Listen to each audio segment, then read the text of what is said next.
So my name is Marian Obinor, and I'm here with Miss Gia.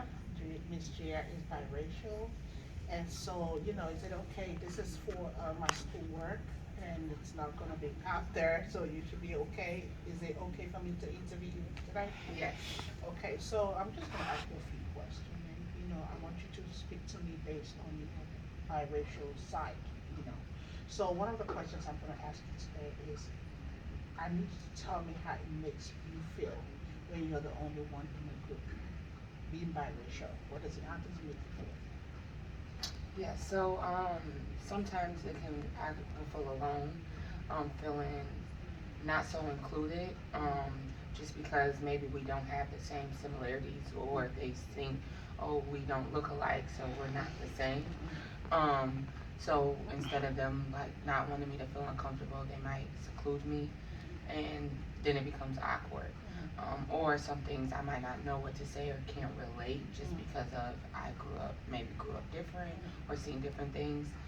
So that's just my biggest thing of more just feeling alone and like having those awkward moments and not knowing how to overcome those awkward moments, whether I, on both sides. I also feel the same way, being African and black, so, when I remember going to a school where they had it was more of white ladies and gentlemen that was there.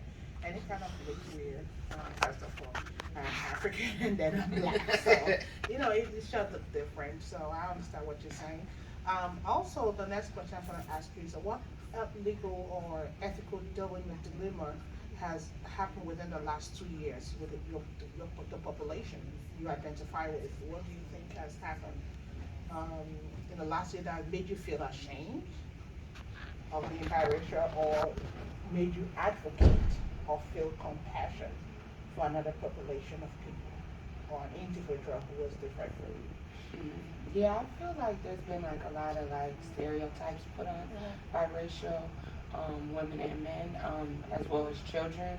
I feel like sometimes there's like discrimination that happens, and like they make it perceived, especially like from a darker to a lighter skin woman that we're picked, we're more looked at as the prettier women, the more privileged, and gonna be the pick me's and more like spoiled.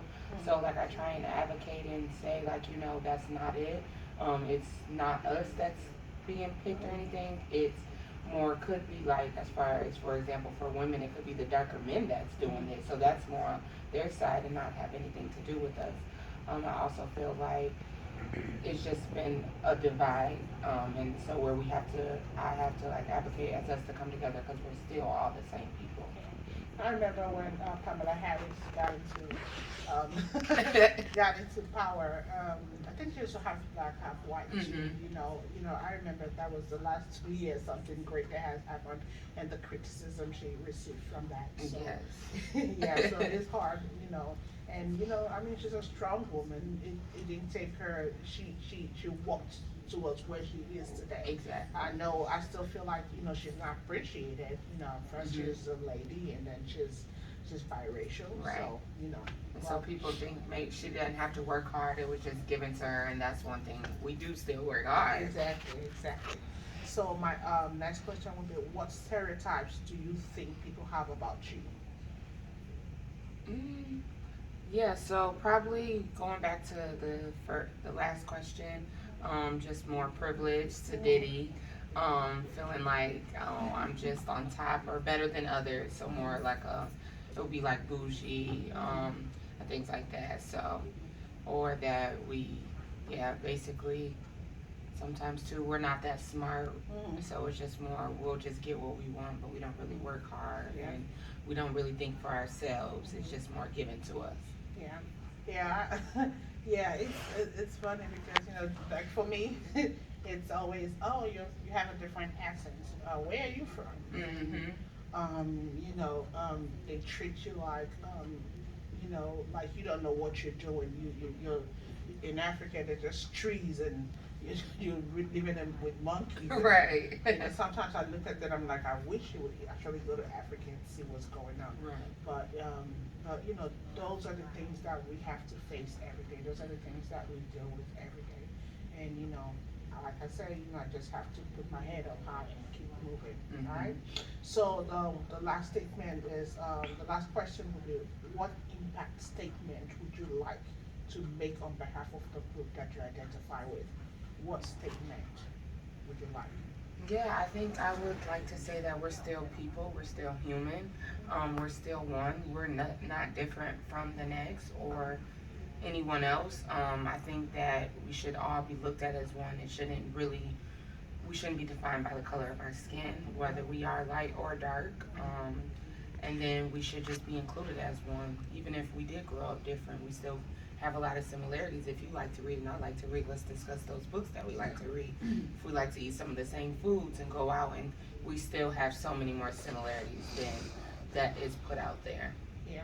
Yeah, you know what, like some people will say, at the end of the day, when you cut the skin, it's the same blood that comes out from everybody. Yes. And you made a statement where you said, it's the same food or something like that. And that's the truth, though. It's the same food everywhere you go to. Everybody just prepares it differently. Yes. It's the same thing. And, it's sad, but I'm with the same view with you that if everybody we could just, I don't know if it can be eradicated, but if we can just look beyond white, black, yellow, green, whatever, whether the person is disabled, or just treat everybody the same way. There's a saying that treat everybody the same way you want to be treated. Mhm. And so, I mean, at the end of the day, we just strive for the best, and just keep hoping. So, that'll be it. Thank you, Miss Chia. Yes, I thank appreciate you. you. Thank you so much. Yes.